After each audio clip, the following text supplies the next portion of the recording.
আজকের রায়ে অনেক সন্তুষ্ট, তাড়াতাড়ি যাতে আসামিদেরকে গ্রেপ্তার করা হয়। আলহামদুলিল্লাহ, আজকে রায়ের মধ্যে দিয়ে প্রমাণিত হয়েছে যে দেশে ন্যায় বিচার আছে, দেশে ন্যায় বিচার আছে। আজকে এই রায়ের মধ্যে দিয়ে ন্যায় বিচার প্রতিষ্ঠিত হয়েছে।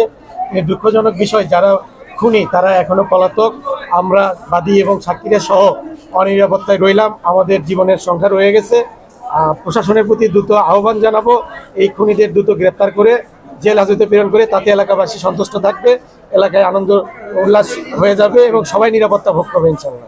একটাই দাবি, যে কয়টা আসামি বাইরে আছে এ কয়টা নিশ্চিত করার তাড়াতাড়ি জরুরি দরকার।